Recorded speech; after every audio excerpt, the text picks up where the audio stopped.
जोरदार तालियां।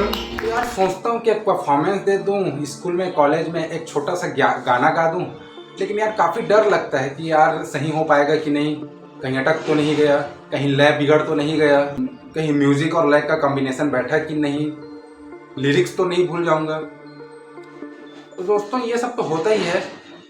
देखिए आज की इस वीडियो को आपको पूरा देखना है, इसके बाद कहीं ना कहीं आप में कॉन्फिडेंस बिल्ड होगा, हाँ मैं भी गा सकता हूँ। दोस्तों अगर आपने कभी भी गाना नहीं गाया है, स्कूल में किसी भी म्यूजिक कॉन्सर्ट में पार्टिसिपेट नहीं किया है, तो ये तो पहली बार आपको होता ही है। तो एक आपको स्वयं को समझना होगा कि भाई शरीर का काम है डरना घबराना, ये तो शरीर प्रवृत्ति दिखाया गई। शरीर जब भी कोई पहला काम करने जाता है जिसमें एफर्ट रहता है और जिसमें 4 लोग उसे जज करते हैं, तो उसे हेजिटेशन फील होता ही है।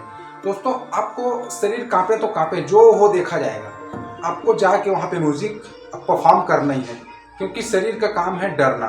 शरीर को अपना काम करने दो, आप अपना काम करो। और याद रखिए दोस्तों, जो भी काम में आपको डर लगता है उसको जब तक आप करने नहीं जाओगे, डर कभी भी नहीं भगता। यही एक नियम है, मात्र और मात्र आपको करना ही होगा। जो जिस चीज़ में डर लगता है उस चीज़ को करना ही होगा।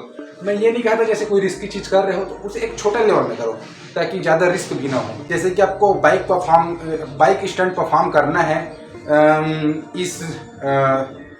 जैसे कि आपको एक चढ़ाव होता है, इस चढ़ाव से उस चढ़ाव तक ले जाना है, उसको पहले छोटा करके ट्राई करो यार। एकदम बड़ा करके मतलब वो तो सीधा शेर के पिंजरे में मुंह डाल दिया ऐसा हो जाएगा, ऐसा नहीं करना है। छोटे छोटे रिस्क लेके उसको बड़े लेवल पे ले जाते जाओ, है ना। तो छोटे मंच पे लिटरली स्कूल कॉलेज का मंच तो ऐसे भी छोटा ही होता है यार, कोई बड़ा मंच तो होता नहीं। देखिए तो म्यूजिक जो है बेसिकली 3 चीज़ों से बनी होती है। फर्स्ट थिंग हो गया राइम, कि भाई आप जो भी चीज़ गा रहे हो गाना, उसको आप कौन से कहाँ पे आप उसको हाई पिच दे रहे हो, या फिर जैसे कि उतार रहे हो। जैसे कि ओ देश मेरे, ये ऊपर गया, तेरी शान पे सज की, ये नीचे आया, तो लय होता है राइम। सेकंड थिंग होता है लिरिक, जैसे कि मैं जो उच्चारण कर रहा हूँ, जो शब्द निकाल रहा हूँ, है ना, ओ देश मेरे तेरी शान से बढ़ के, है ना, तो ये जो है जो शब्द है ये लिरिक है। और इसके अलावा थर्ड थिंग होता है, वो होता है मेलोडी, कि भाई जो उसके पीछे में धुन चल रहा होता है, जो बेंजो बज रहे होते हैं या फिर जो वायलिन बज रहा होता है, तो कौन से वायलिन के कौन से म्यूजिक पे, कौन से मेलोडी पे कौन सा शब्द बिठाना है आपको। ये 3 चीज़ों का आपको प्रैक्टिस करना है। इसके लिए कम से कम आपको रेगुलर सुबह शाम रेगुलर प्रैक्टिस करना चाहिए, कम से कम हफ्ता भर के लिए मिनिमम, है ना। ज़्यादा समय है तब तो जितना ज़्यादा अभ्यास करेंगे, जितना ज़्यादा समय लेकर आप काम करेंगे, उतना ज़्यादा आप में सब्लिमिटी या एक्सीलेंस आता जाएगा उस सॉन्ग के लिए। दोस्तों केवल एक ही सॉन्ग चुनिए और उस सॉन्ग को चेंज मत कीजिए। जिस सॉन्ग में परफॉर्मेंस देना है उसको एक बार ही चुनना है, फिर उसी पे निरंतर प्रैक्टिस करते जाना है। दोस्तों रेगुलर पहले आप उस सॉन्ग को सुनिए, और इसके अलावा उसका जो लिरिक है उसको आपको या तो लिखना है, या फिर आप एक काम और कर सकते हैं। आपके लिए एक ईजी ट्रिक दे रहा हूँ, जैसे कि ये गाना ये सॉन्ग आपको परफॉर्म करना है, ओ देश मेरे तेरी शान पे सज के, तो ओ देश मेरे song by Arijit Singh karaoke, KERIOKE।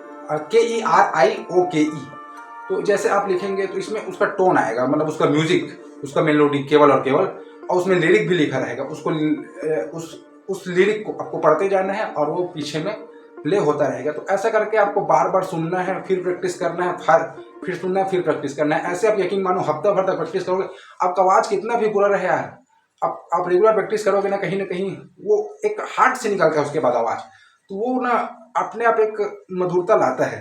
मैं काफ़ी लोगों को देखा हूँ जिनका आवाज़ जो है काफ़ी लाउड है, बट उनका म्यूजिक जो है यार वो वाकई में काफ़ी परफेक्ट रहता है, काफ़ी अच्छा रहता है। कई बार तो जो सिंगर गाया है उनसे भी अच्छा रहता है उनका म्यूजिक। तो दोस्तों बस हेजिटेट फील मत कीजिए, आप कर सकते हैं और बिल्कुल से परफॉर्मेंस देकर आइए। और अगर परफॉर्मेंस दे देते हैं तो मुझे कमेंट करके ज़रूर बताइए, मैं आपका परफॉर्मेंस पे इंतजार करूँगा। जय हिंद, जय भारत।